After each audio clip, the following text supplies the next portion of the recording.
हम लोगों ने शुरू से ही माननीय मुख्यमंत्री जी के निर्देश पर बहुत ही उदार नीति के साथ हम लोग जो ट्रांसफ़र पॉलिसी शिक्षकों का शिक्षिकाओं का लेकर आए हैं।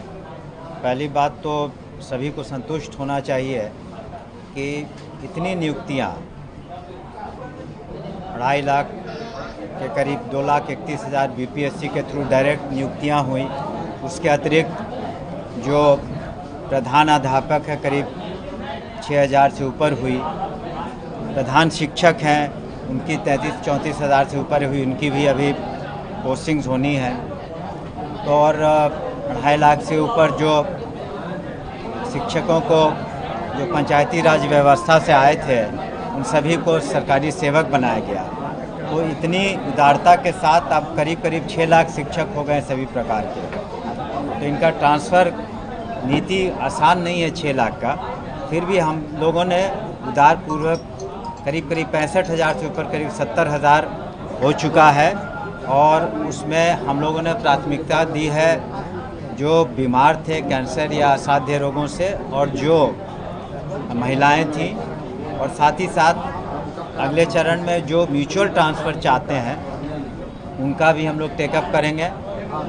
और कल ही प्रेस विज्ञप्ति आपने देखा होगा कि हमने एक स्पष्ट रूप से लिखा है कि सारे हमारे प्रयासों के बावजूद अगर कोई शिक्षक समझते हैं कि वो पूरी तरीके से संतुष्ट नहीं है तो जिला जो कमेटी बनी है डिस्ट्रिक्ट मजिस्ट्रेट के अध्यक्षता में वो अपना एप्लीकेशन वहाँ दे सकते हैं।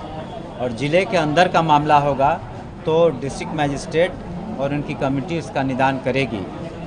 लेकिन ज़िला से दूसरे ज़िलों का अगर जाने की बात है तो वो रिकमेंड करेंगे मुख्यालय की कमेटी को, जहाँ उस पर हम लोग ध्यान देंगे। लेकिन आप सभी को और सभी शिक्षकों को भी ये मानना चाहिए कि कुछ ऐसे जगह हैं जहाँ से कम शिक्षक शिक्षिका क्वालिफाई किए हैं, जैसे बेलहर का कुछ क्षेत्र है, जमुई का चकाई क्षेत्र है, तब वहाँ पर कम लोग क्वालिफाई किए हैं तो किसी न किसी को तो वहाँ जाकर के शिक्षा देनी होगी। साथ ही साथ ये भी ध्यान रखना है कि जो स्टूडेंट और टीचर का जो अनुपात है वो बरकरार रहे। ऐसा नहीं है कि सब लोग शहर की तरफ आएँ और फिर ग्रामीण क्षेत्र में आखिर वो अनुपात मेंटेन करना है कि कितने स्टूडेंट्स हैं, उस हिसाब से हम लोग को शिक्षक शिक्षिकाओं को देना है। इसके अतिरिक्त ऐसा भी नहीं हो कि किसी स्कूल में उस सब्जेक्ट को पढ़ाने वाले टीचर ही न रहें। अगर कोई 9th 10th में ज्योग्राफी पढ़ाने वाले स्कूल में टीचर ही न रहें तो कैसे ज्योग्राफी पढ़ाया जाएगा। तो हर सब्जेक्ट के टीचर्स को हम लोगों ने लिया है, उनकी नियुक्ति की है और यथासंभव कोशिश की है कि उनकी जो ख्वाहिश थी, जो इच्छा थी उसके अनुरूप करें। लेकिन फिर भी 70% से 75% से ऊपर सेटिस्फैक्शन लेवल ज़रूर है। लेकिन एक हम लोगों ने कल के इसमें दिया है, कल के विज्ञप्ति में, प्रेस की विज्ञप्ति में, कि जो अभी भी उनका निदान नहीं हुआ या हम लोग उसको पुनः उस पर विचार करने के लिए जिला कमेटी सक्षम है। इसके अतिरिक्त आपको बता दें कि इसी माह के अंत तक या फर्स्ट वीक ऑफ अगस्त तक जो अनुकंपा वाली नियुक्तियां हैं 6,421 वो भी हो जाएंगी। और आपने पढ़ा होगा कि जो हम लोगों ने दिव्यांग छात्र छात्राओं के लिए जो शिक्षकों की नियुक्ति है उसके लिए बीपीएससी ने तारीखें निकाल दी हैं। 6,000 साढ़े 6,000 से ऊपर है। और हम लोग प्रयासरत हैं कि किस तरह से कुछ लाइब्रेरियंस का भी हम लोग नियुक्ति कर पाएँ, तो उसके लिए भी प्रयासरत है। साथ ही साथ हम लोग विचाराधीन है ये मामले की कुछ ऐसे सेवाएं हैं जिसमें आउटसोर्स्ड है, उनका मानदेय के बारे में चीज़ें विचाराधीन है अभी विभाग के अंतर्गत, तो उस पर भी हम शीघ्र निर्णय लेंगे। एक डोमिसाइल की बात आज होती है पटना में, छात्र हैं वो आंदोलन कर रहे हैं डोमिसाइल। नहीं, देखिए ऐसा है कि लाखों 80% से कम नहीं बिहार के लोग जो हैं इसमें क्वालिफाई किए हैं, जो 2.5 लाख हैं जो नए बीपीएससी के थ्रू हैं। और 2.5 लाख जो से ऊपर जो गवर्नमेंट सर्वेंट बनाए गए हैं तो सभी बिहार के हैं, तो वो विचाराधीन है। लेकिन तत्काल जो निर्णय पहले था तो ऐसी बात नहीं है, ये इसको कोई राजनीतिक रंग देने की आवश्यकता नहीं है, उस पर विचार करेंगे। लेकिन अभी फ़िलहाल वही पॉलिसी है और इसमें 9 लाख नियुक्तियां आप समझे कि बिहार में हो चुकी हैं। शायद ही कोई राज्य होगा जिसमें 9 लाख सीधी नियुक्तियां हुई सरकारी सेवा में। साथ ही साथ अन्य विभागों में अभी शिक्षा विभाग में भी नियुक्तियां शेष हैं, पुलिस विभाग में भी नियुक्तियां शेष हैं, हेल्थ विभाग में नियुक्तियां शेष हैं, कई और विभाग है जहां नियुक्तियां शेष हैं। तो जितनी नियुक्ति बिहार सरकार माननीय मुख्यमंत्री के निर्देश पर बिहार सरकार ने की है, आप एक तुलनात्मक आंकड़ा भी पता कर लें कि अन्य राज्यों में किस तरह इतने लोगों को वहाँ के जो बासिंदे हैं वो पाए हैं, तो उसमें हम लोगों ने कमी नहीं की है।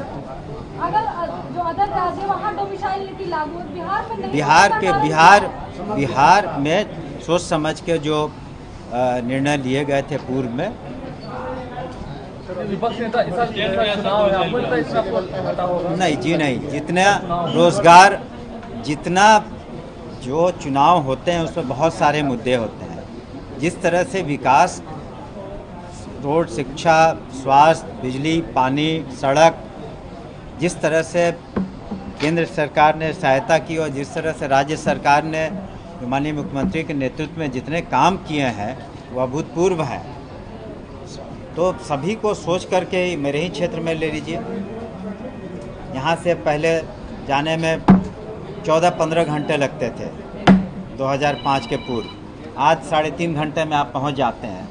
तो जो जनप्रतिनिधि हैं, जो पंचायती राज व्यवस्था से जितनी महिलाएं आई, सशक्तिकरण हुआ महिलाओं का 50% से ज़्यादा, आज 35% सरकारी सेवा में महिलाओं की भागीदारी है। पुलिस विभाग में 30,000 से ज़्यादा महिला पुलिसकर्मी है। हाल ही में 1 करोड़ 9 लाख के करीब जो पेंशनधारी हैं, जो 60 वर्ष से ज़्यादा हैं या विधवाएं हैं या फिर दिव्यांग हैं, उनका जो मानदेय है 400 रुपया से 1100 रुपया किया गया। उनकी संख्या 1 करोड़ 9 लाख है।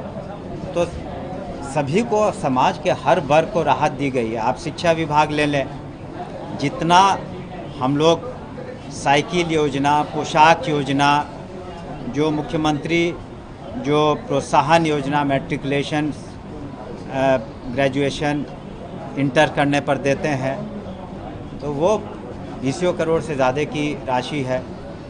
तो इससे सभी लोग लाभान्वित हुए हैं। क्रेडिट योजना, स्टूडेंट क्रेडिट योजना, जो 4 लाख तक का लोन दिया जाता है, वो करीब 3.25 लाख स्टूडेंट्स उससे बेनिफिटेड हो रहे हैं। जो all India institute of medical sciences में भी, IIT में भी हैं, बिहार के भी छात्र छात्राएँ हैं जो यहाँ पढ़ रहे हैं। तो शिक्षा विभाग में भी मैंने जो उदाहरण दिए, तो ये कोई साधारण बात नहीं है कि साक्षरता कहाँ 2001 में करीब 40% थी, वो बढ़ कर के साक्षरता दर अब 84% हो गई है।